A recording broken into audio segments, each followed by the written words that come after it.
Hey, folks, welcome back to The Pulse. My name is Matt. This is Crypto Heartbeat. It's 11 o'clock Central Texas time, February 9th. It's Friday, and it is Steven Friday. And for those of you who don't know, who've watched Right Side Up, Steve passed away several weeks ago. And this is in honor of Steve Staggs. I went to the service and met the family, and it was awesome, and friends, and what an incredible group of people. The impact that Steve had on people's lives is amazing. Obviously, mine as well. But a lot of people were encouraging me. And they're saying, "Hey, what are you going to do?" And I'm like, "I don't know what I'm going to do." And I felt like going to the service and just spending time with Jesus since all of this. I just feel like I need to continue what we started. And so you probably noticed that the right side up background is going from green to purple, a royal purple. Um, and so you'll be able to differentiate these between each of these. But my buddy Mike Ostel, who was a big fan and friend of Steve Staggs, encouraged me. We had a nice offline conversation about what to do. And he encouraged me, he said, "Hey, man, let's keep going." And so that's what we're doing. This is episode 39. And what I've decided to do is we're going to actually hear from Steve. And so I'm doing this as I continue each week, Fridays. I'm going to continue to do something topical. And we're going to actually reference and really hear from Steve in 1.5 speed. So we're going to be able to get through some things quicker. But we're going to hear from Steve and we're going to talk about things topically. And so we're going to go back through these things that were absolutely mind numbing. And so what's really cool is the excerpts that you're going to hear today are from episode 8. And so if any of this stuff is interesting to you, you could go back and listen to the full episode. But I'm pulling things out of that, and we're going to be talking about prayer today because I had, so many epiphanies over 37 episodes of Right Side Up and all the calls I had with Steve, offline. And this was one of the big ones.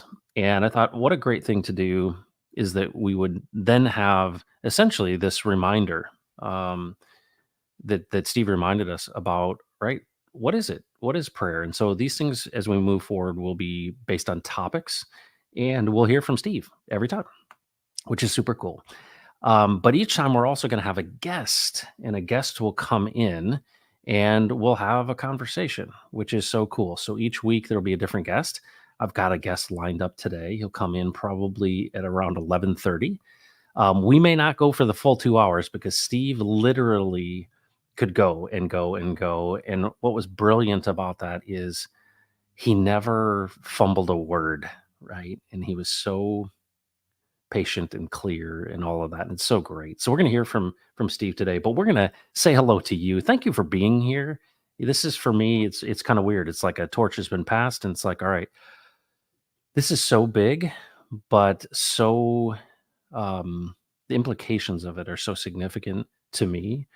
And I feel like it's so refreshing, and it has been so refreshing to me that I feel like I've got to be refreshing to you. And I hope that you find these things refreshing because some of it will challenge the way you thought about things. But if you spend time in this process, you will realize how beautiful, simple it is when Jesus is standing alone. And that's really the big thing, right? And so, very, very cool. And we'll talk about some tough things and we'll examine the edges, and we won't always get it right. But just like Steve said in the last episode, he's like, "Do you got it that he's got it?" And you know what, folks? I've got it that he's got it. No matter what I say, no matter what you say or what you do, there's a plan. And he's redeeming all things. And so it's a beautiful, beautiful thing. And so we journey together. And a big part of what we're doing here is encouraging one another. And so hopefully you find this encouraging. I find it somewhat therapeutic as well, and cathartic all at the same time. Thank you for being here. Mike Ostel, number one, just fumbling and bumbling and muddling in the footsteps of our friend Steve. And, folks, if you know Mike, the mystery man from Florida, an amazing weaving together of friendship and then connections with Steve and transformation and health issues. But I was talking to Mike, and just the impact That what was Steve's encouragement to me and to Mike? It was ask him yourself. And I love that because you think about this, if you are created in the image of God, right? You're not an accident, and he knows you completely. He knows everything about you. That actually he's going to have a word that is uniquely designed for you, right? So if you're saying, "Hey, teach me how to listen to you," that's for you, right? That's specifically designed for you. And I think about that. If you've got kids, do you talk to them all the same? No, kids have different personalities. Like my oldest, man, she was hard-headed and very, very opinionated. My second daughter, I mean, you just looked at her and she'd start crying. I mean, you didn't even have to say anything. And so you understand that each child is different. But imagine you made these people, you know them, and they're made in your image and you love them. Well, you're going to be a loving father who is going to be one who um, is engaging exactly with the creation that he made. And I saw that with Steve. I saw that so much with Steve. For those of you who don't know, Steve Staggs played baseball at the professional level. And when you play anything at a professional level, it's a whole different game, right? It's not the game we played in, elementary school, even though the rules might be the same and the distances. But what I noticed about Steve is the things that he applied to his life. He was made a certain way with this ability to drill down on stuff so deeply and understand things so deeply. He was interested in it, but also he wanted to figure it out. He wanted to understand how it worked, whether it's a slider, down into the right or whatever it may be. He addressed and he treated his journey with Jesus the same way. And I really admire that, but that's where Jesus met him, right? How he made him. And so a big thing is I always was like, well, do I need to be like Steve? No. He would always say, Matt, you be Matt, I'll be Steve. And the same thing, you be Mike, right? He understands that. Extravagant taste. What's up? Good morning to you. Yup, Kay. Thanks for being here. Good morning. And Godfather J6, dude. How about the pumping Texan? What is up? Somi. Thanks, your friend Somi. I woke up this morning to this um, amazing pump. We got a shout out from Somi, so happy about that. Samantha, good to see you. Good morning to you. Taryn is here. Um, Crypto Compassion, Agents of Change. What's going on? Hex Glenn, welcome back. Um, Quinn, I loved that message you sent me. Thank you, Quinn. Empty Corner, what's going on? Thanks for stopping in. And there she is. This is Steve's daughter. Steve's daughter. The excitement I felt when I saw you schedule this. Thank you for honoring my dad this way. You know what? It's one of these things we can't help because he um he made Jesus more accessible to all of us. And what I think that's probably the greatest compliment you could possibly ever get, that you're someone who helped others see Jesus more clearly. And that is a beautiful thing. And so too much has been shared to not share it, right? Let's not keep our light under a bowl. Story, what a wonderful experience meeting you and what you shared about your father. And just um I'm jealous. You had a whole lifetime with him, and it's so amazing. I had a wee bit of time, and I was so thankful for that. But thanks for being here. I appreciate you being here. This is really great. Met some wonderful people, friends of Steve's for 40 years. Um, and of course, it wasn't all giggles, right? It was a journey and a challenge, but with Jesus. And it was so cool at the service story and, Steve's son, he was, he shared, one of the greatest things. He's like, "Don't be sad." Why? Because my dad is exactly where he wanted to be all along. He wanted to be with Jesus, and that is just a beautiful, beautiful thing. And so just so thankful for that time. Um, Texican Hexican. Hey, Matt. It was really nice and special to celebrate Steve's life together. Yes. While so many wonderful and profound things were shared. Yes, here's a toast to Stags the White, right? He pulled an Obi-Wan Kenobi. Tex-Hex, thanks for being there and just supporting us, right? You're a guy who came over and came to the service. There's a couple folks from the crypto sphere that came. Sam Kemp came. It's just awesome. But Texican Hexagon, thank you so much for being there. Um, and then who is this? What is up? Thanks for continuing and getting things right side up. Stephen Root, a friend of Steve Staggs for 40 plus years and an amazing friend. Um, and so, and another person like me who wants to see this beautiful testimony of walking with a living and speaking Jesus, which is so amazing. Drix, what's going on, buddy? Good to see you. All right, so here's where I want to start. I want to start with we're gonna jump into episode 8.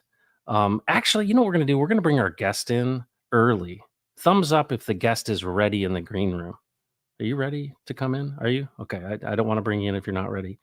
Um, but I want to do something here. So this is my best friend, and he and I would talk to Steve. This is before we ever started doing this. I would talk to Steve for like 2, 3, 4 hours sometimes. My mind would be blown. I'd probably be sweating. And then I would talk to Ray for another 2 hours about what Steve and I talked about. And so Ray and I have been talking about this stuff for since the very beginning, because he was with me when I met Steve. And if I've told you about this, I was at this Texas meetup and I literally shook his hand. The Lord said, "Listen to this guy." And I'm like, "Is he an angel?" Oh, what a wonderful thing. Folks, ZZ Tesco is in the house. What's up, buddy? You're kind of on an angle. How are you? Good. Good. I'm All right. doing So I'm doing here's what well. I Can you want. hear me? Yeah, This I is can.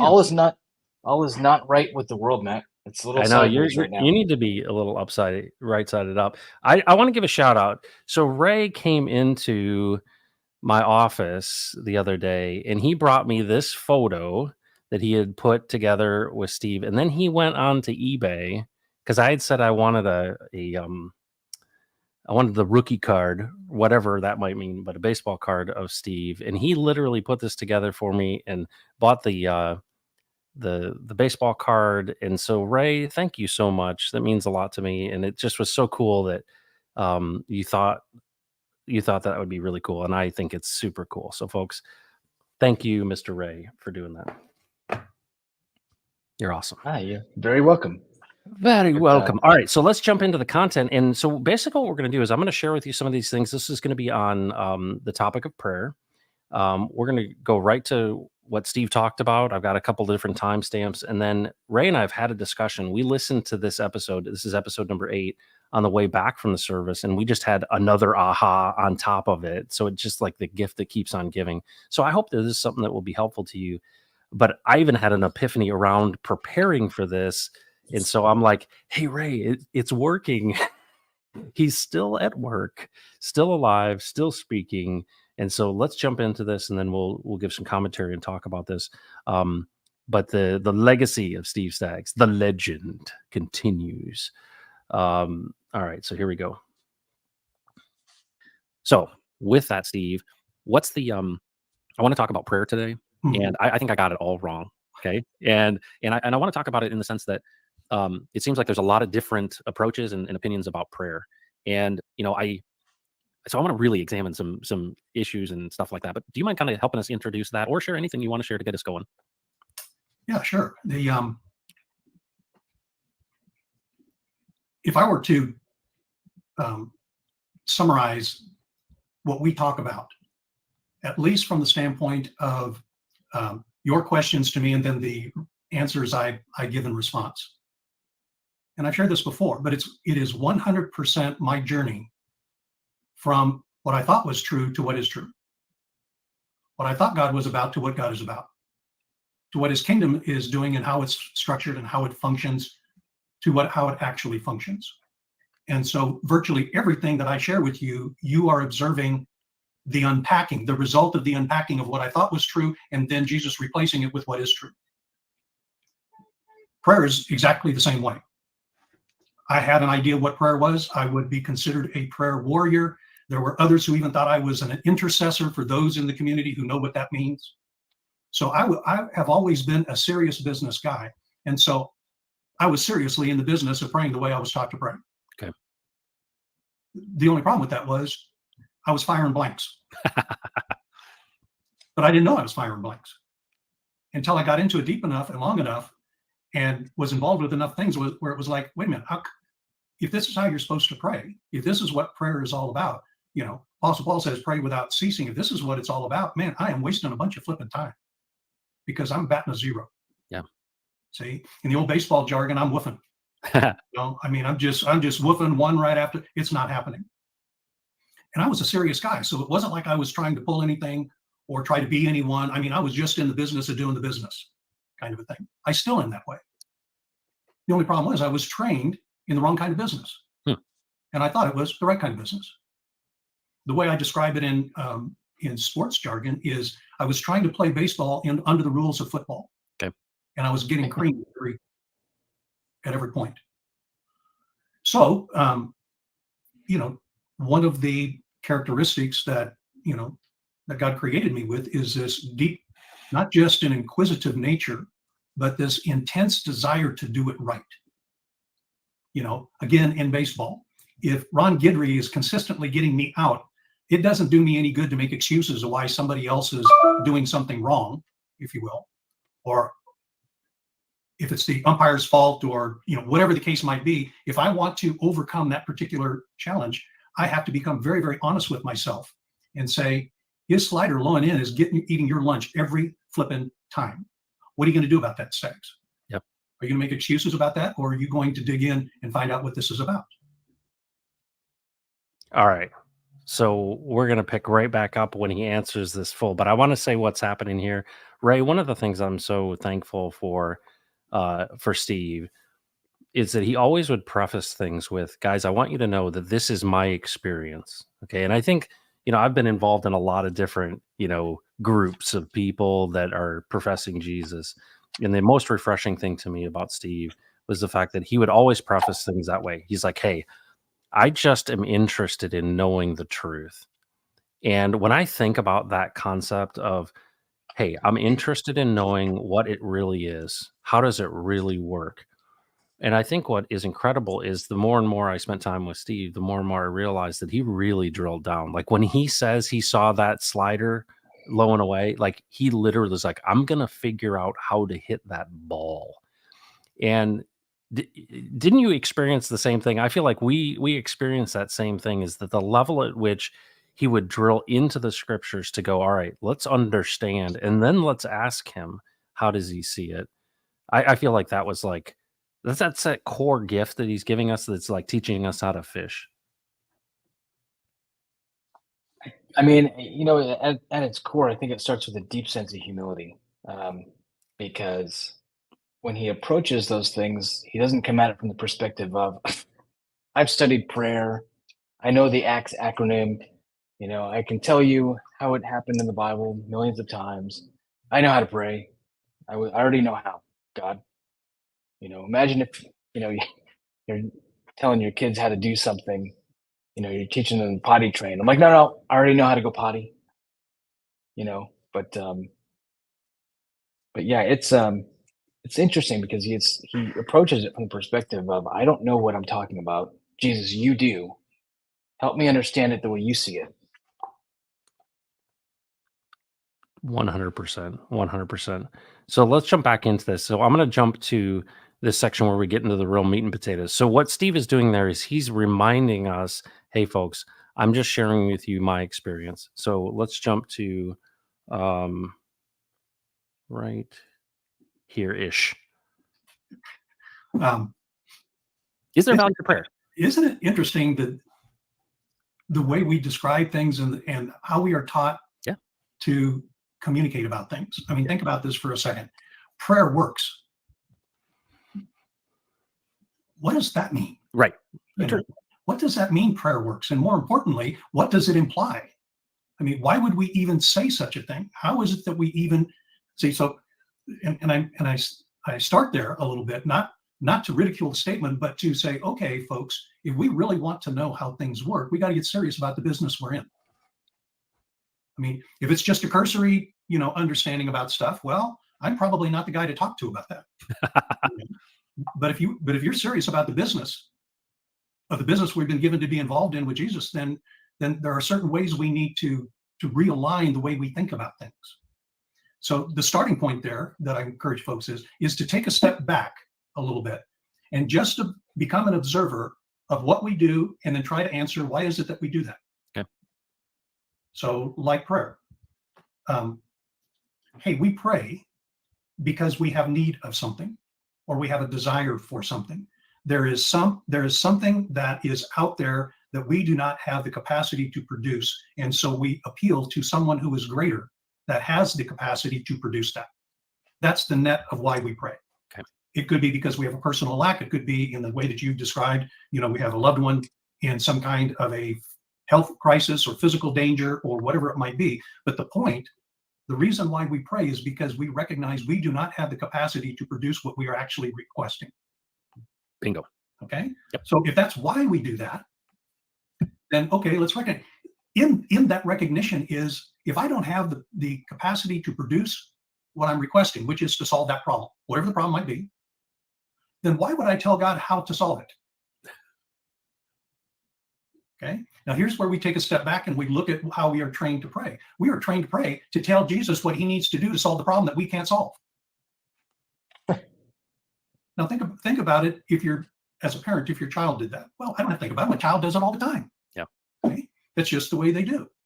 Well, there's the point, is that is the child's way of approaching a need, a lack.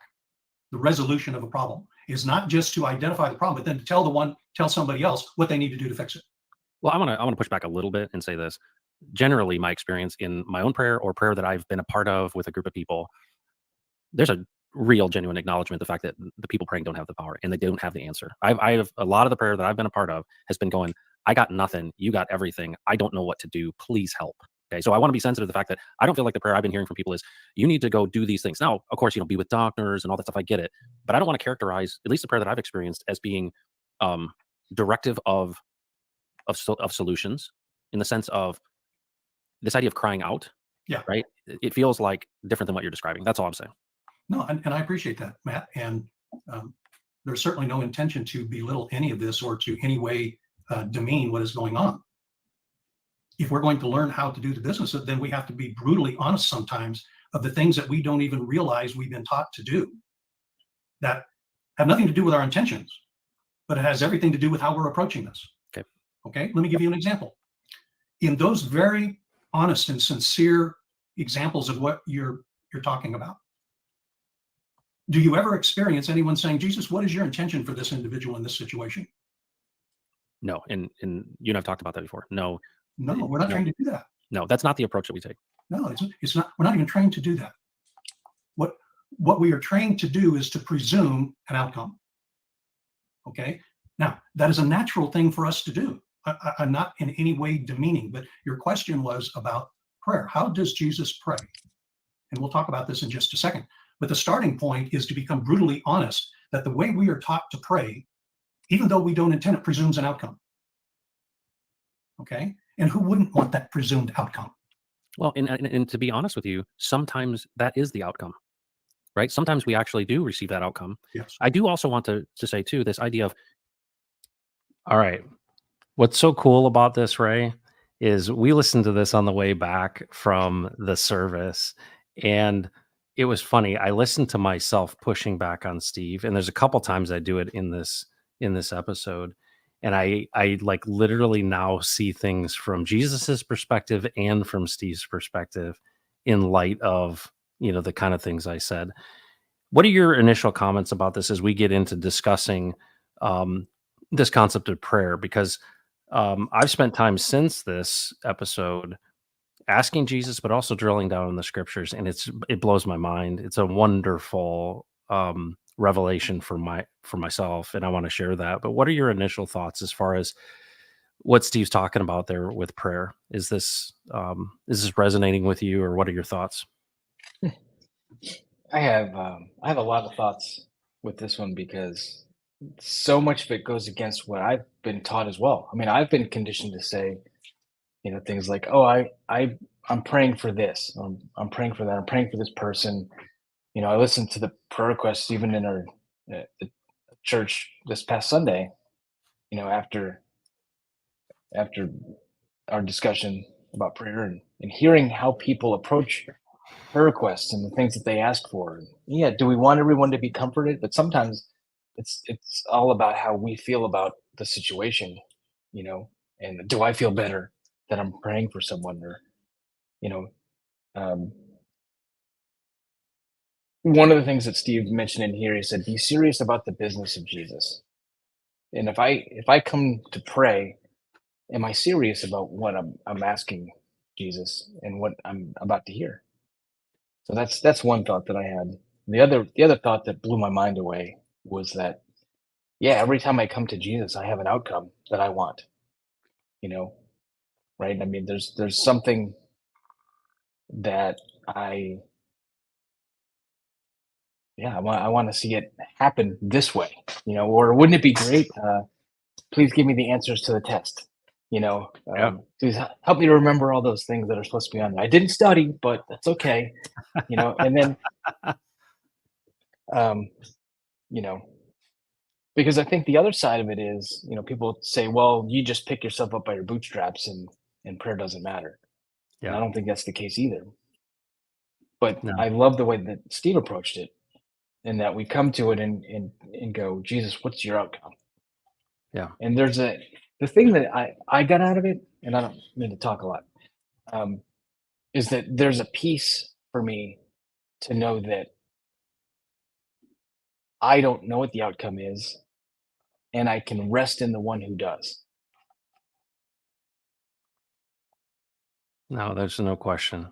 There's no question. Well, this is so huge because it's an epiphany, and I think it's indication of the way in which Steve kind of helped me understand how to approach Jesus myself with all of this stuff, right? So there's a number of kind of practical things that Steve shared, and I want to show you one of the most recent epiphanies I had around this very topic. And so I'm sharing with you here Luke 22:41. And you guys, this is the Garden of Gethsemane. This is when Jesus literally, he says, he withdrew about a stone's throw beyond them, knelt down and prayed. Okay. And this is when he's asking the Father to remove the cup from him. He knows he's about to go to the cross, right? Know he's going to go to his death. And think about this. Think about who we understand Jesus to be. And he literally says, man does not live on bread alone, but out of every word that comes out of the mouth of God. He literally said, "I only do what I see the Father doing. I only do what he tells me to do." He literally says, "Without me, you can do nothing." And so this idea of this dependency upon the Father. And what is so cool is when you do what Steve taught me to do. And he's like, "This is all I did." Right? I asked him and I drilled down on this stuff to understand. And I think one of the big things is we talked a lot about how language in the English translations of things didn't always capture what was happening in the Greek and Hebrew. And so I want to walk through this with you, and I want to show you this epiphany I had. So one of the things he taught me to do, this is in biblehub.com. This has, all different, this is a great tool. But in this, I want to take this word prayed and I want to see what this means. So if I click the link here that says Greek, it shows you the Greek reference, right? What are the Greek words? Okay.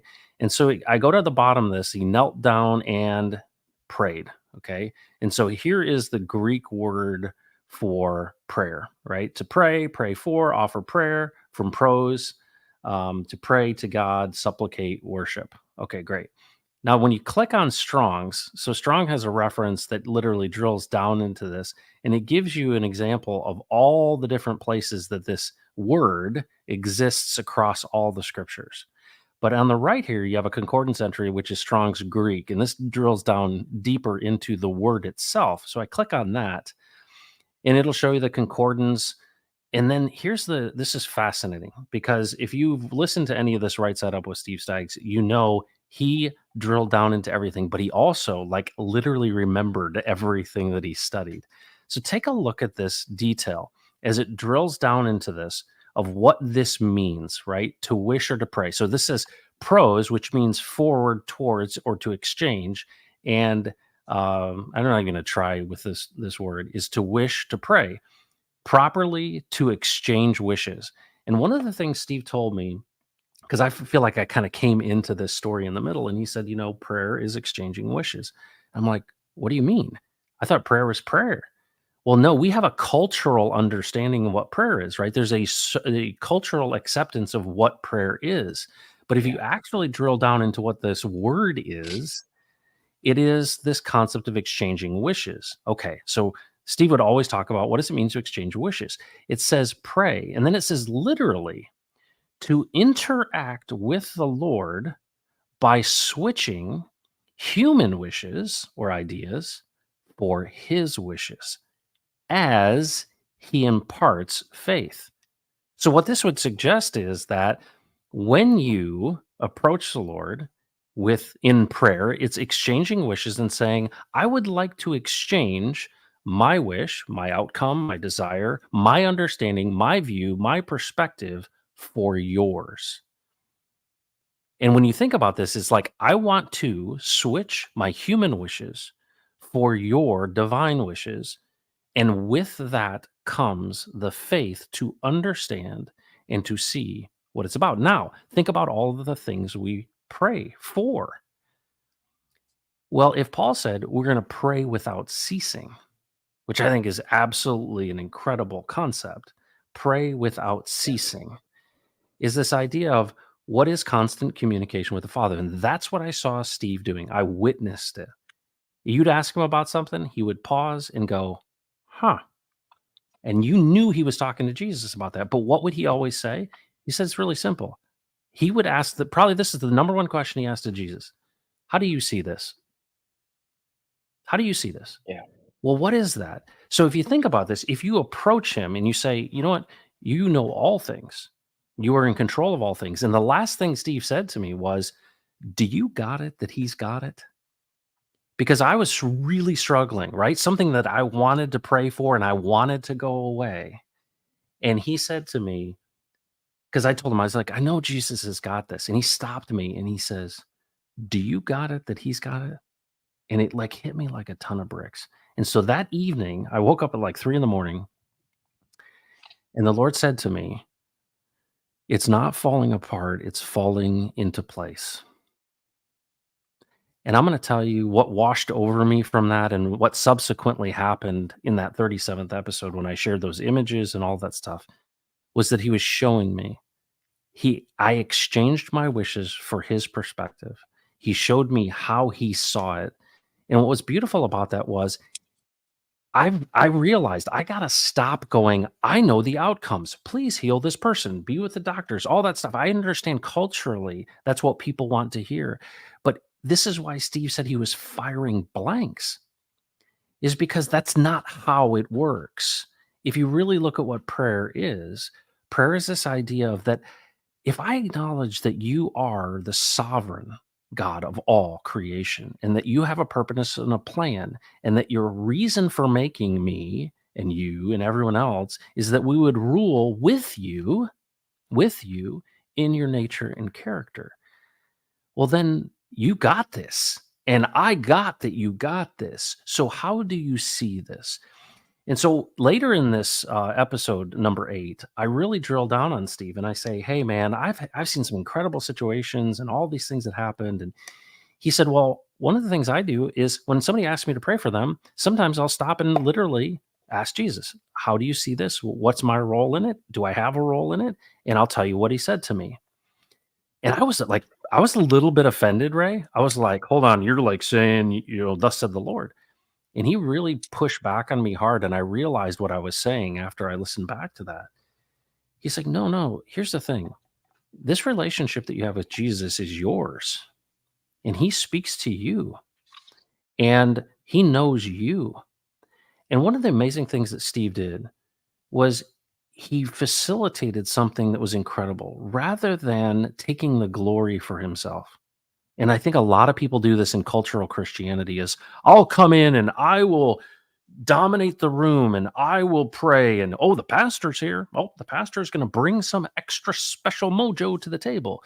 When in reality what Steve recognized was no, Jesus is got the mojo, not the Steve has got the mojo. And he said, when Jesus shows you how he sees things, I was amazed that my friend who died of colon cancer was literally said, "This is the greatest thing that's ever happened to me." He said, "Matt, I'm just ahead of you in line." And I was like, "How can you see it that way?" Well, I didn't see it. He saw it the way Jesus saw it. It was an opportunity. It was a part of the plan. And so when I understood that he's got it, that I've got it, that he's got it, what is the gift there? One, the faith to endure and to understand the circumstances, but two, to see from a new perspective. And it says that we are seated with him in the heavenlies. Well, what does that mean? That we look down, not up. We see it from his perspective. And what ends up happening is, where does the comfort come from? Does it come from Ray? Does it come from Steve? No, the peace that transcends all understanding comes from Jesus himself. And you go, oh my goodness, what a breath of fresh air. So in my prayer, what am I doing? I'm saying, Father, help me see things the way you see it. And I think one of the greatest things we can pray for is to help others, that they would see it the way they see it. And if he says something to you, and that's what Steve said about the woman who was literally on death's door and she thought she was going to be healed. And that's in the next part of this video. And he literally said, Jesus is saying you can rest in him. And I think what was so powerful about this idea is that Steve never was saying, I'm creating a New Testament. I'm some sort of prophet. He's saying, no, I know that my father sees me as the apple of his eye. And I know that he knows me and we're buddies. And when he speaks to me, he speaks like it's not falling apart, it's falling in place. He doesn't say, let me give you the lottery numbers. That's not how it works. And what's amazing about that is it's his work, because he said he wanted to do it with us, right? With us. And this idea of, why would he create? Because this is not, hey, wind you up and send you out and good luck to you. I hope you catch on. It's no, just like any relationship of any loving father, is you care. And in that process, you do it with him. And that's one of the things that I think Steve was amazing about modeling for us. What are your thoughts about that, Ray? I mean, it's a different way of thinking, you know, in some of the things that you said, even just that Steve had an understanding that we are the apple of his eye. That when I read things in scripture where it says, he doesn't, if you ask him, he does not give you a stone. So if you ask for bread, he doesn't give you a stone. He gives you something much greater. And yeah, I think part of me is just like, okay, I love talking about it, but I want to go do this myself. I want to find out what perspectives I need to change that God gives me the faith to do. Um, so yeah, I just appreciate Steve's example and wanting to bring this stuff to light. Yeah, I appreciate it. It's amazing to me. I don't know if you're watching the chat, but we've got a friend in the chat, Wesley Curry the second, who is I think he was a musical director with the Second City. You know that group out of Chicago? Maybe in West Virginia now.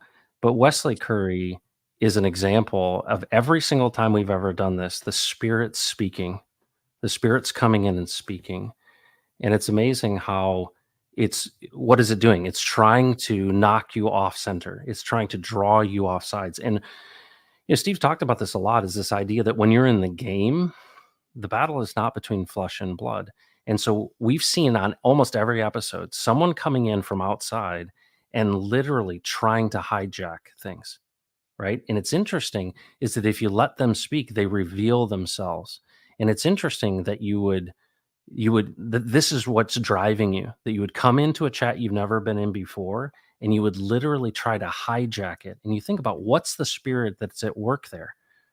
Right? Because there's a lot of different ways you could communicate. If your concern was to communicate with me out of love, right? You would say, hey, I'm gonna DM this guy. I'm gonna give him some feedback. And I think what's really amazing is, as we love those who come in, is that, why did Jesus say to Peter, get behind me, Satan? He didn't say, get behind me, Peter.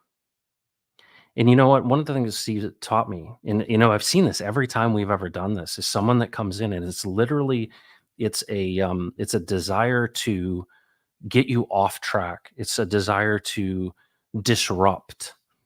And what is amazing about it is he said this really, and this is just this is a bonus, topic here, is really this idea that only Jesus has the authority to speak to us. And I made that proclamation and I do it regularly. But when I see the spirits trying to come in through the ports, the open ports, you know what I say? I say, Satan, you have no standing here. And I say it out loud. You have no standing here. I don't give you any authority to draw me off sides. Because you know what my purpose and my desire is for the stream, Ray? One, I want to share something that has been proven to me by Jesus as extending his grace and um, having a peace that transcends all understanding and a resonation of truth. And I want to honor my dear friend, Steve Staggs. And the intent of those things is love, but also to use my time, talents, energy, all those things to encourage people to pursue Jesus for themselves directly and to ask him directly.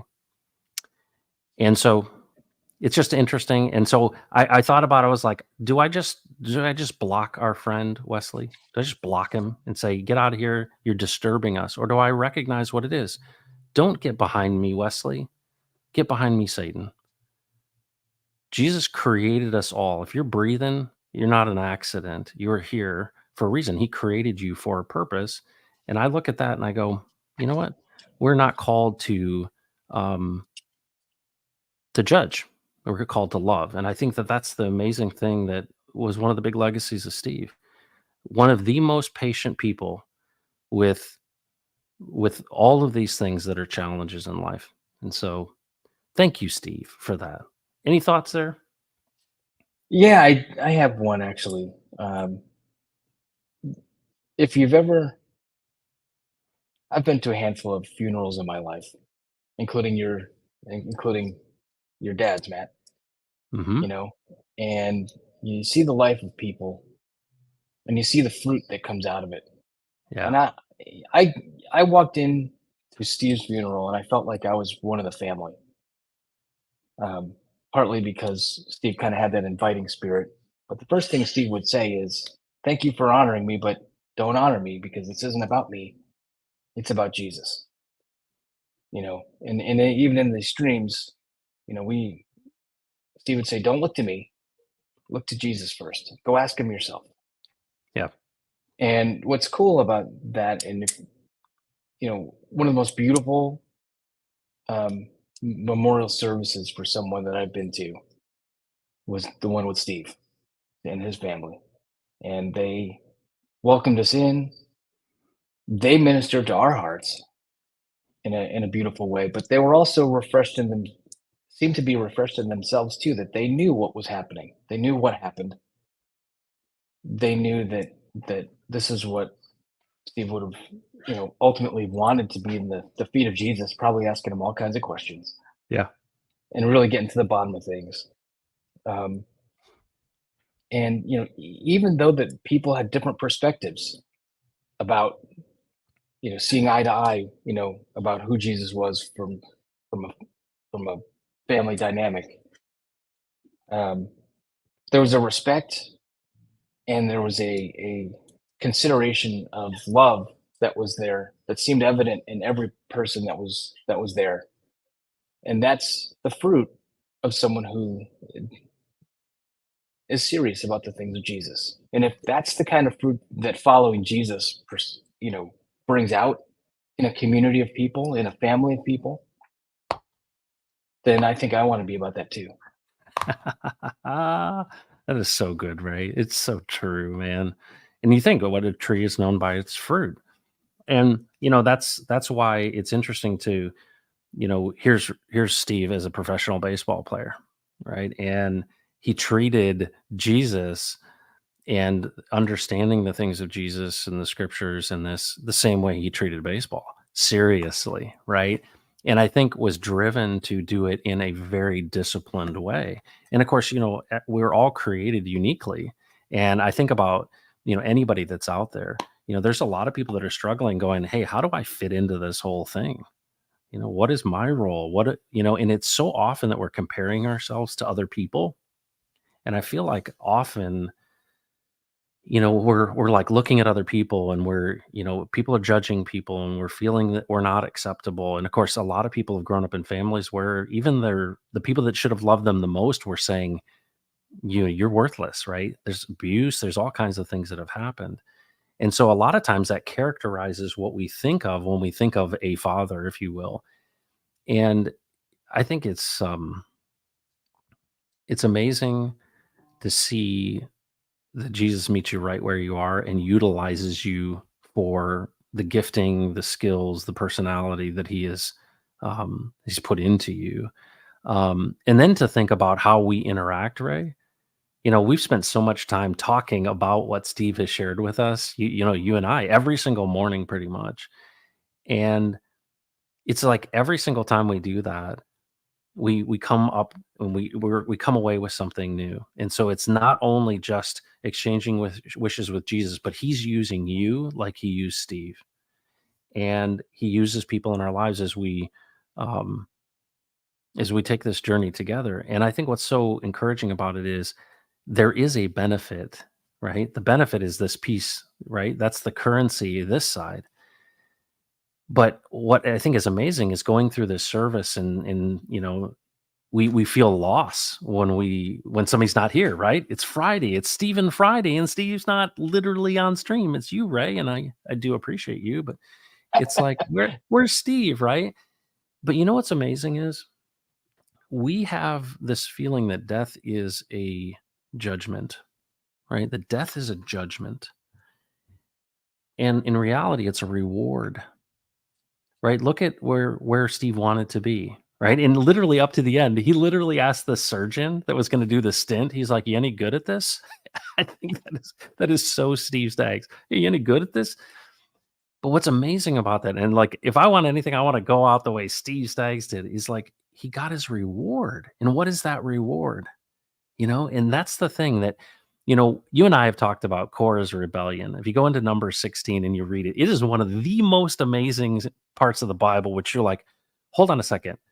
They were upset with him and like said, hey, bring your censers. And like 250 leaders of Israel were literally like liquefied in a moment by fire. And like their tents were swallowed up and a plague broke out. And you're like, I don't think we see death the way Jesus sees death. And when you think about the thief on the cross or you think about Korah's rebellion, you literally go, okay, well done, good and faithful servant. This is a reward. And to me, I think I had the wrong view of death. And now I look at it and I'm like, Steve's more alive than he's ever been because that's actually real life because this is so temporary. And it's like, how cool is that, Ray? That this idea that we can think of this temporary thing that used to be longer, right? Noah lived like 365 years, and then there was like Methuselah and all those folks. And then now it's below 120. And it's like, what is that? Can you believe that the grace of God is the shortening of this life? Wow. Wow. What are your thoughts there? Anything that comes to mind, Ray? Yeah, we've got a job to do. There's a reason why we're here, and walking with Jesus is helping to understand what his reason is for us to be here. Sometimes I don't know why I'm here, or I've had conversations with people sometimes where I go, I don't know what to say, and I'm just like Steve did. I'm praying in the back of my head, going, Jesus, what do I say? And the next thing you know, this whole Yeah. thing comes out, and you go, wow, I could never have thought that up on my own if I wanted to. And so I think I just pray that. Okay, wait, let me say that again. Yeah. Yeah, this I is think it. This is how it I, works. I'm not great at this. Like, Yeah. I'm Who I am is? praying for an outcome. I'm praying for an outcome that says, Jesus, your will, not mine. Yeah. Well, and that's what he modeled to us too, right? So in the Garden of Gethsemane, right, he's like, remove this cup from me. And you think about this exchanging wishes concept, and that we would exchange it for the will of the Father. As we exchange it for the will of the Father, it literally is, we're given the faith to be able to move forward, to either endure. In this case, that's probably the greatest endurance of all, wouldn't you say? Going to the cross, literally. And Steve kind of characterized that. He's like, you know what? There's a possibility that the discussion with the Father in the Garden of Gethsemane, a stone's throw away, was this concept of, hey, remember, son, we discussed this. This is the plan. And you're like, we're going to redeem this. And you go, all right. He asked him 3 times. And to think of like that, think about that. You know, we think we're bad at it, Ray, but here's Jesus himself saying, if Father, if it's your will, this cup be removed from me. That's an outcome. But to think that we would be changed by exchanging wishes, and that ultimately we would get the perspective that is the Father's perspective. And what comes with that is a packet of faith for us to be able to move forward and endure, and to understand the nature of why this challenge, whether it be a thorn in the side, or cancer or death or whatever it may be, that this challenge is literally, consider it pure joy, brothers, when facing troubles of many kinds. You couple that with pray without ceasing, and you start to say, okay, now I understand that you can't embrace this conceptually unless you believe that Jesus is alive and he speaks. And so when I wrap up this thing that is Steve Staggs coming to me over a year ago, I'm like, oh my gosh, literally the Lord delivered to me the truth, which is this idea that Jesus isn't dead. He's more than alive, and he is speaking just like he's been speaking the whole time. And I think what's so powerful about that is we're not having this discussion about, you need to come down and get saved and baptized, folks. This is not a revival session. This is one of saying, no, the creator, the one who created it all, is accessible to you. And he knows you because he knit you together. And it's like, it's personal. It's for you. Dan McMillan says, Steve's heavenly toolbox. Learning a proper prayer means Jesus may channel more consideration to ourselves and to others we pray for. Jesus, what is your view and your thoughts? Fantastic. The Steve's heavenly toolbox, learning a proper prayer. Wow. Well, and you think about, where does this stuff come from? I mean, if Jesus gave you the breath for each moment, where does that revelation come from? And as you seek him, and that's the thing that's great, he doesn't give us a stone, Ray. No, but the hard part for me is that I'm afraid, to be honest with you. I'm afraid that I won't get the outcome that I want. I'm afraid that it hurts too much if it's an outcome that I don't like. I'm afraid that I don't get the glory for something that I should get the glory for. I mean, sometimes I just, I feel like I don't want to pray and have my perspective changed because, I did this good thing. God, isn't that great? And Yeah. he's saying, you missed the point completely. And I don't want to hear that. Yeah. So, I mean, again, some of it's dealing with, and when you talk about faith, what is faith, right? Then stepping out and taking the next step, even if you don't understand or see the outcome. But sometimes when Jesus asks something that you don't understand, you're like, okay. And he's never asked me to punch anybody in the face, by the way. Not yet. That's been Not my yet. own. Not yet. Oh my gosh. Yeah, Sam Kemp, what's up, man? What is up? And our friend Wesley, who's been just blowing up in the chat, patience, long suffering, loving, gentle kindness, love is fruit. Well, maybe we should exhibit some fruit in the chat, some patience, some long suffering, some loving, gentle kindness, some love.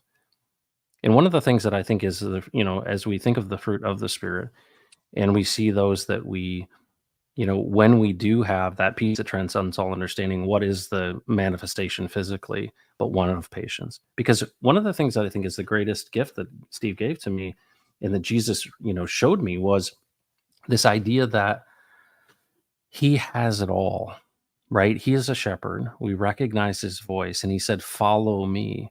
And if you look at it and you say, well, without me, you can do nothing. Well, okay, so your yoke is easy and your burden is light, and that we recognize your voice. Okay. You're a living, speaking Jesus, and we can trust you that you've got it. So whenever I'm facing troubles of many kinds, I can consider it pure joy. Dude, Steve would talk about this. I'm like, what is pure joy? Have you ever like just take any time in your life where you've experienced something that you would call pure joy? And I almost think about like, those times when we just laugh our heads off and it's just Yeah. good, clean fun, and or whatever it is, or it's something with your family, you're so proud of your daughter or whatever the situation is. And you're like in that moment just going, wow, this is pure joy. Or you just see something amazing. It's like you're seeing God himself. That's pure joy. I have to consider my trials like that. Well, the only way I could see him as pure joy is if I had the perspective of Jesus, right? If I had his, Yeah. and I exchanged my wishes of an outcome for his wishes of his will. Thank you, Steve. Thank you so much for that teaching. Is this amazing understanding that the word prayer is tied up in our English language with so many pitfalls and so many distractions that are cultural in nature. We think of prayer as a posture. We think of prayer as a certain timbre or a certain, melody. No, at its core, when Jesus prayed, it literally was the exchanging of wishes with the understanding that the outcome of that would be change, meaning our viewpoint would change to his perspective, and that he would hand to us in that change the faith to be able to endure or to perceive or to understand it from his perspective. And then what are the greatest gifts is the supernatural power of that. And to think that that's the way to pray, you know what? I don't want to shoot blanks. I don't want to shoot blanks. I want to be effective in prayer. And it's amazing to think about that it makes sense that we would come in alignment with him. Oh, dude, it's so good. It is so good. And I'm just so thankful. Wow. Wow. So let's continue with Steve here. We've come up on about an hour. Likely not going to go 2 hours with the episode 39. But folks, I want to encourage you. We're taking these snippets of Steve from different segments. This one's obviously about prayer, and we'll do it each Friday with a different topic. And we'll hear from Steve every time, and then a guest will come on, and we'll talk about that concept as it relates to what Steve just modeled for us. Right? He never said, "Hey, Yeah. write this down and this be." No, you go ask him yourself, which I think is fantastic. But let's continue with this. And then we will wrap things up.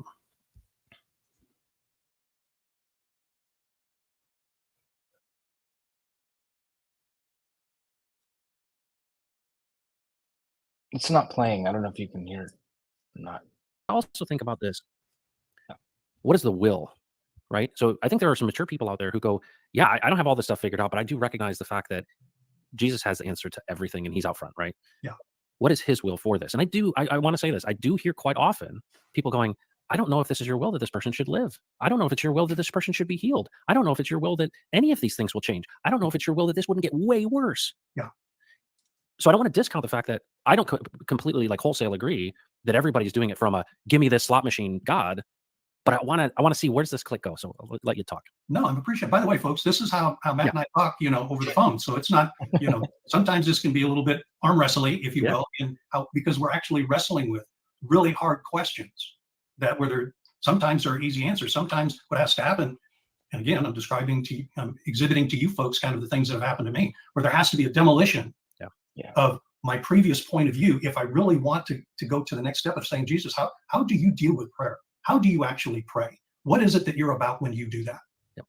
And the first point of it, the first part of it is becoming brutally honest with what I have been talking about prayer, not discounting one bit the very traumatic, serious life issues that are going on in that moment.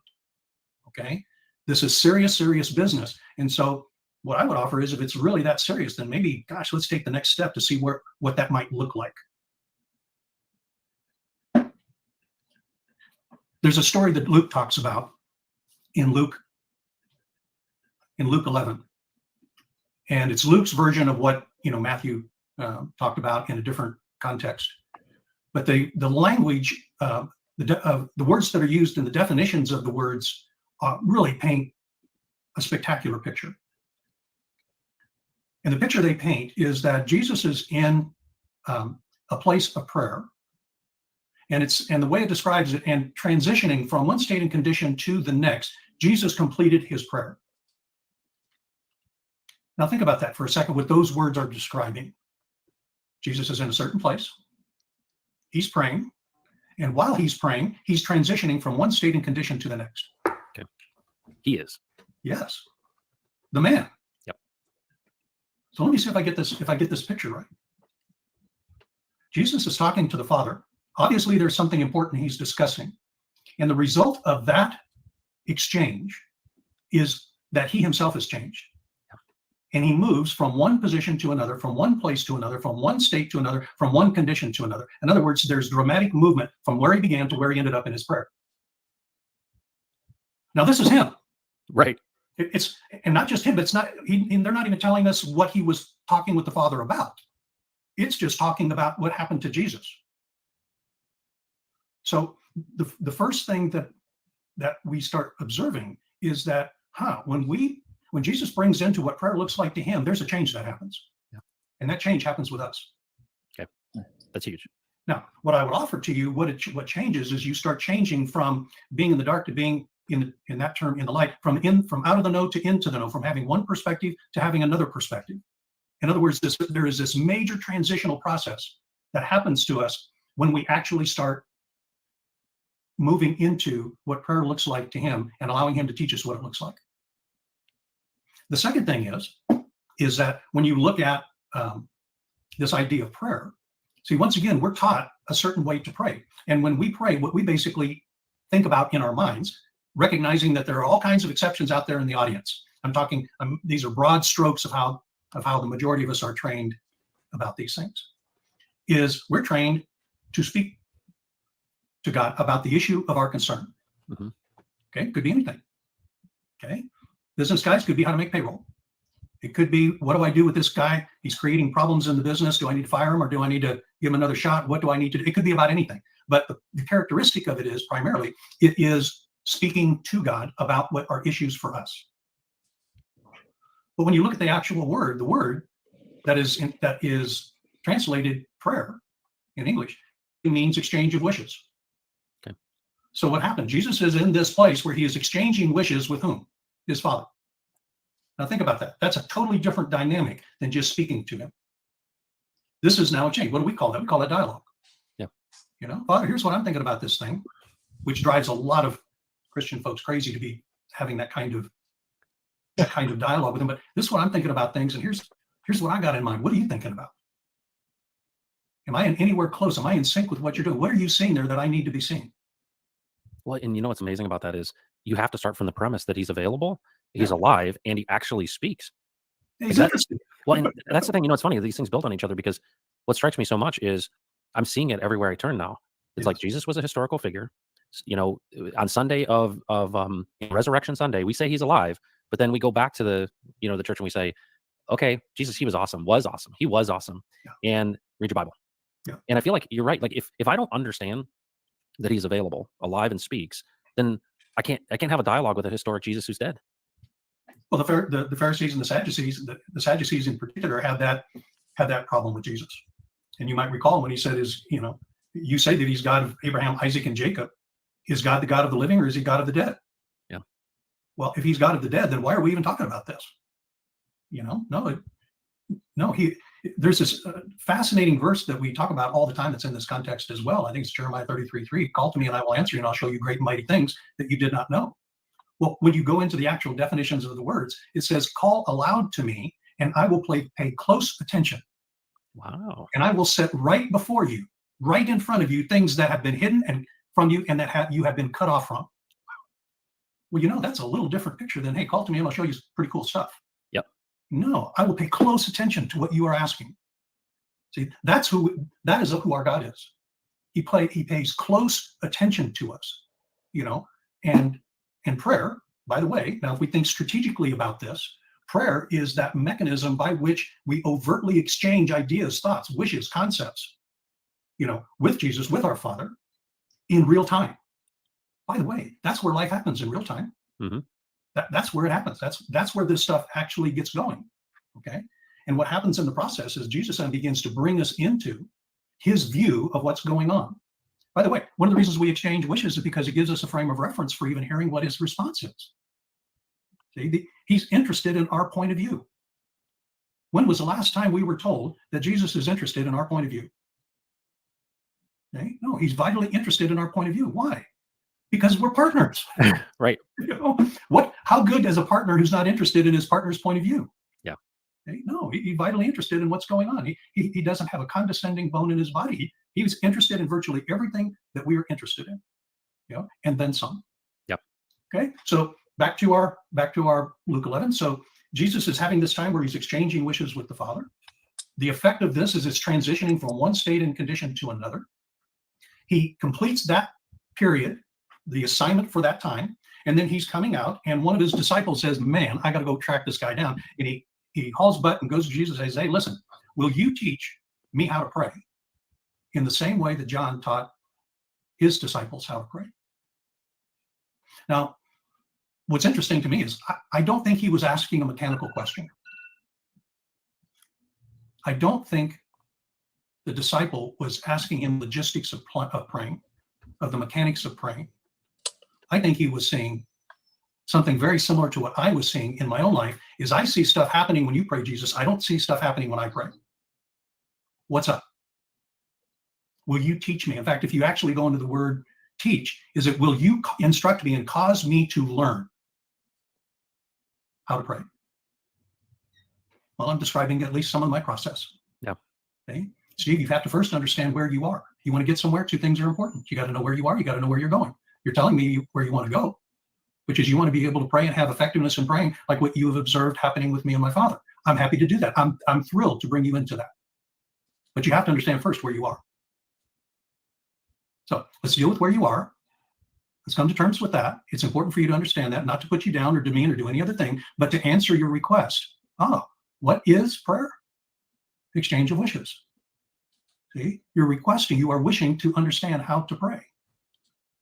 Cool, let's do that. First of all, let's break this down. And so praying is not a procedural process. It's not a religious process. It is not collecting words and speaking words to him about something. It's not even about requesting.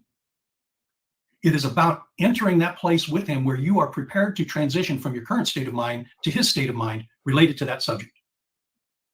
And let me tell you what, that might sound easy until you get into the real business of what you're dealing with. When I was given a death sentence, because I was told I had kidney cancer and, probably spread throughout my entire body. Guess what? I now understood, and you and I've talked about this a little bit, but now the audience is going to get a chance to learn this. I'm not talking about this thing from some theoretical point of view.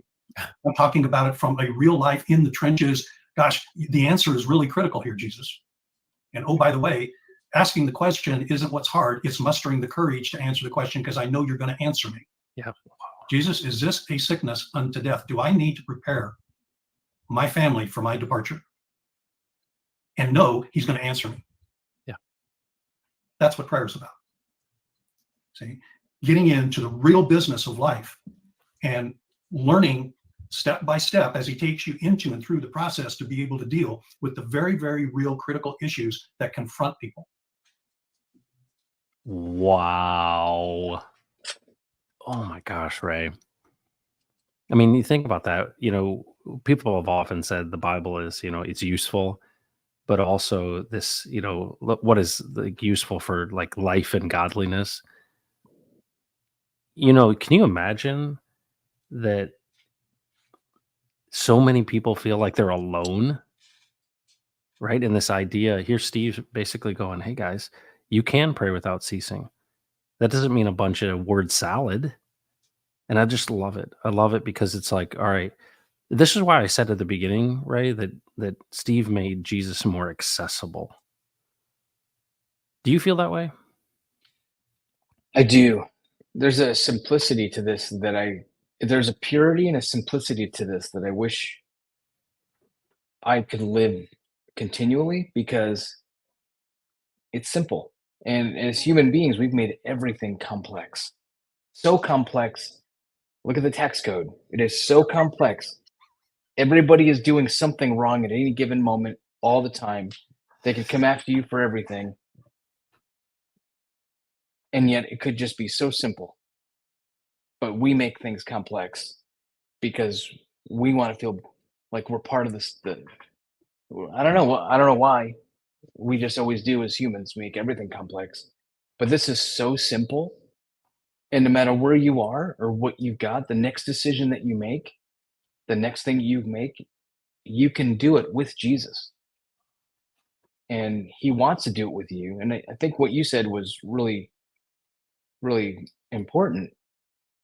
He's available, he's alive, he speaks, he's also interested in doing it with you. Hmm. I mean, if that doesn't change your life, I don't know what does. Yeah. Well, and that's I said to Story when I met her, I said, your dad taught me the true gospel. And one of the things we talk about, what is the gospel? And I think a lot of people would say, well, Christians are just a bunch of hypocrites. And that's how I saw it, right? I thought there was a bunch of hokey, goofy people, chasing their sky god.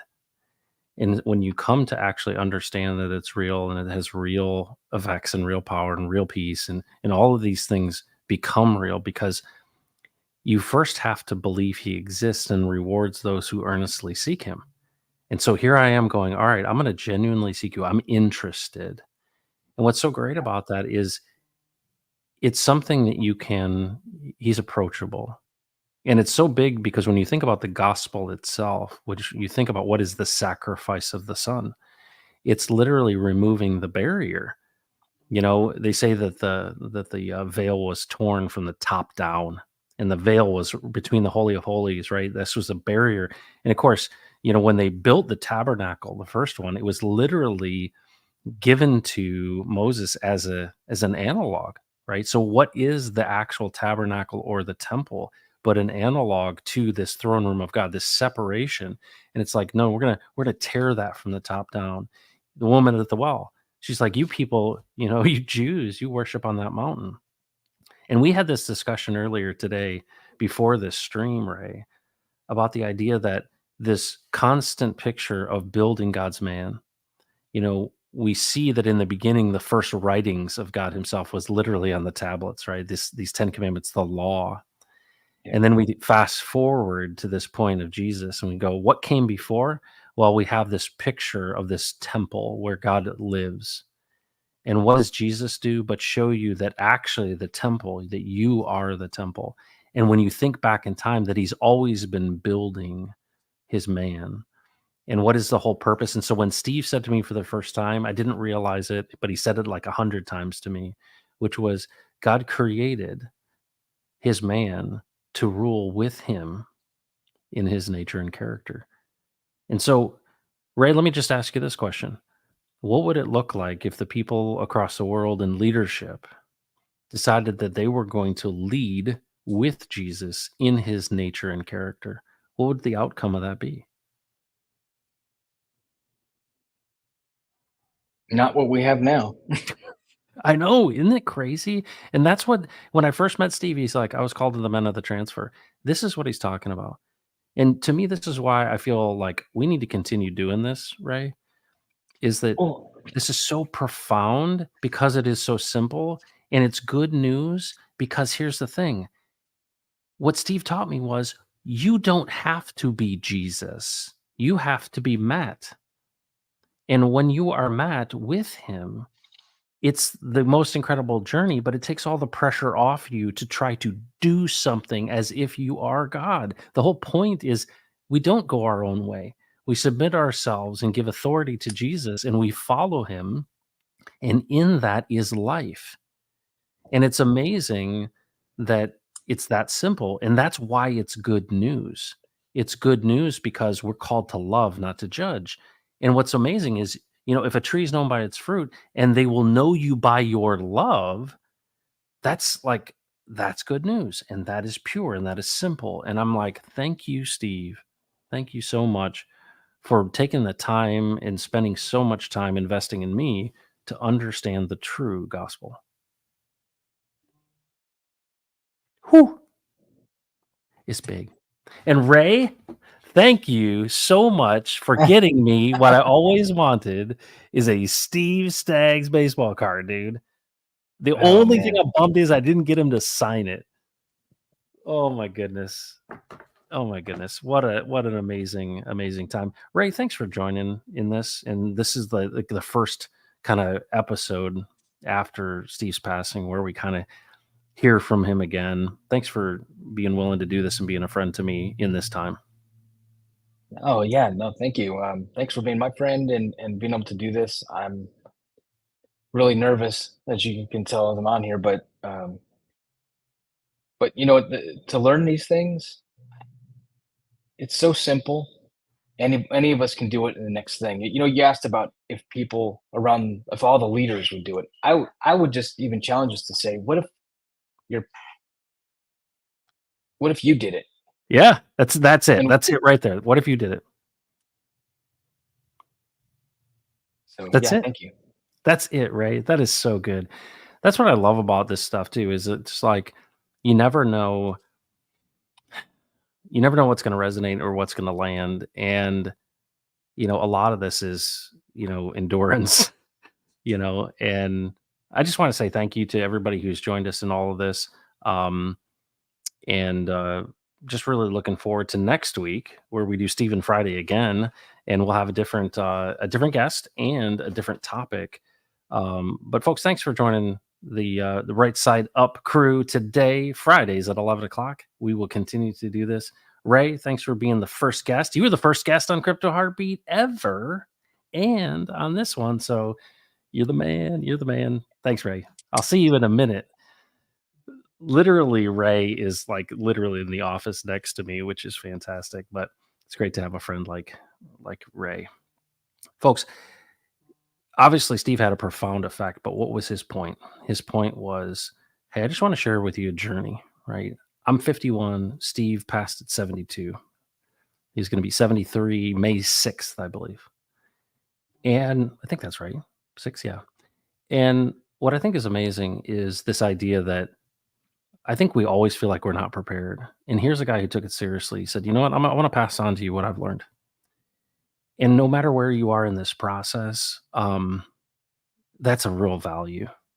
And it's very rare to run into people who would sacrifice their time and, be so committed to helping others. And so I hope this has been a help to you and I hope it will continue to be. And I encourage you to share this. There is something incredible that Ray is building right now. And so I want to share that with you. And hopefully we might see it next week or the week after. Ray is building a tool. He's a developer. And what he is doing is he's taking every one of the 37 episodes with Steve Staggs, and he's basically taken all of the transcripts and audio and connected those to a search function and a tool where we'll be able to literally go in and any topic that you're interested in that Steve talked about, you'd literally be able to keyword search that and find all of those references and click on them, and it would play in the video on YouTube from that moment, which is really kind of cool. Like, hey, I wonder what they talked about related to this topic.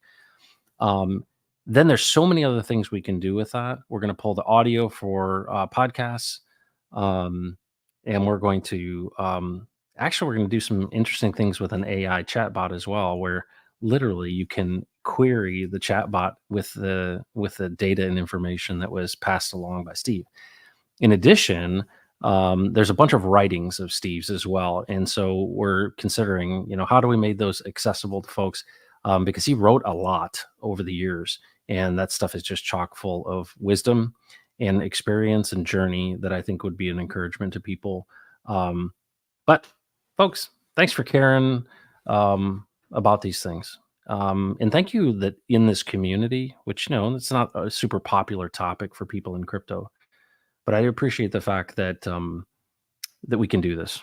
We can do this on Crypto Heartbeat on Fridays at 11, whether you're interested in it or not, And I just when I posted the picture of Steve and I let people know that he had passed, I could not believe the number of people who responded, such a meaningful and thoughtful way, but also people that I never thought would have ever engaged with this content.